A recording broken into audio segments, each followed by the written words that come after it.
بسم اللہ الرحمن الرحیم دعا۔ بسم اللہ الرحمن الرحیم لا حول ولا قوة الا باللہ العلی العظیم وصلی اللہ علی سیدنا و نبینا و حبیب قلوبنا و طبیب نفوسنا و شفیع ذنوبنا وبالقاسم محمد اللہم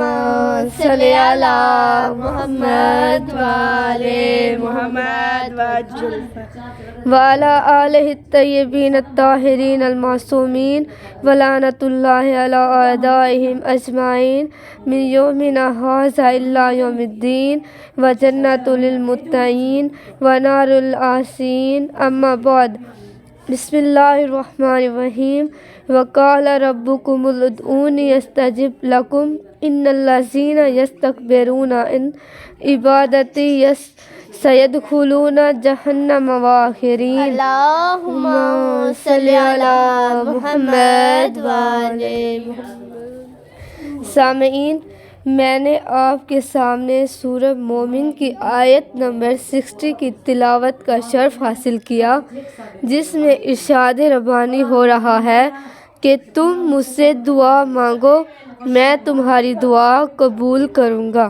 تو اب دیکھیے کہ پروردگار عالم جس نے ہمیں خلق کیا ہے،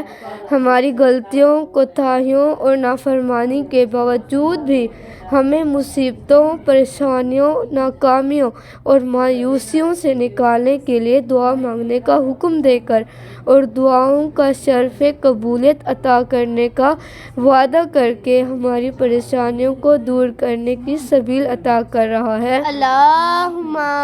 صلی علی محمد وعلی محمد۔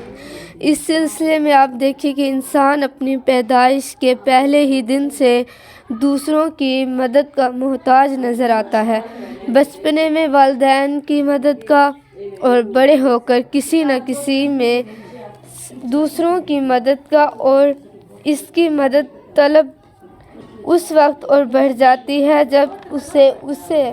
ایسے حالات کا سامنا کرنا پڑ جائے کہ جہاں دنیا کے تمام وسیلے ناکام ہو جائیں۔ اب ایسی حالت بے چارگی اور بے بسی میں جو ذات امیدوں کو باقی اور دھارس باندھتے ہوئے پریشانیوں سے نکلنے کا اسرار نظر آتی ہے، وہ ذات پروردگار ہی ہے۔ اللہم صلی علی محمد وعلی محمد۔ اب کیونکہ اللہ تعالیٰ نے دعا مانگنے والے کی دعا کو قبول کرنے کا وعدہ کیا ہے، اس لیے نا امیدی کو کفر قرار دیا گیا ہے، کیونکہ نا امیدی کا مطلب اللہ تعالیٰ کی ذات سے بھی اعتبار کا اٹھ جانا ہے، اور یہ وہ مقام ہے کہ جہاں ایک طرح سے انسان شرک اختیار کر رہا ہوتا ہے۔ اب ہم دیکھتے ہیں کہ دعا کا محتاج صرف عام انسان ہی نہیں، بلکہ دعا تو انبیاء اور اولیاء کا خاصہ رہا ہے۔ آپ دیکھیے کہ یہ دعا کے ہی ثمرات ہیں کہ 313 کا لشکر ہزاروں پر غلبہ پا رہا ہوتا ہے۔ یہ دعا کے ہی اثرات ہیں کہ جناب موسیٰ علیہ السلام فرعون کے دربار میں اس طرح سرخرو اور فتح مند ہوتے ہیں کہ وہ جادوگر جو چند لمحوں اپنے جادو پر نازاں تھے اور فرعون کے اطاعت گزار و تابع دار تھے، عیسائی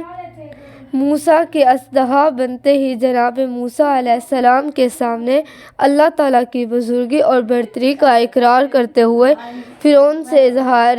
بیزاری کرنے لگے، اور پھر کہیں جناب ابراہیم علیہ السلام کے اللہ پر توکل کے سبب نار نمرود گلزار بن کر جناب ابراہیم علیہ السلام کی فتح اور اللہ تعالیٰ کی بزرگی اور برتری کا اعلان کرنے لگی، اور پھر اس دعا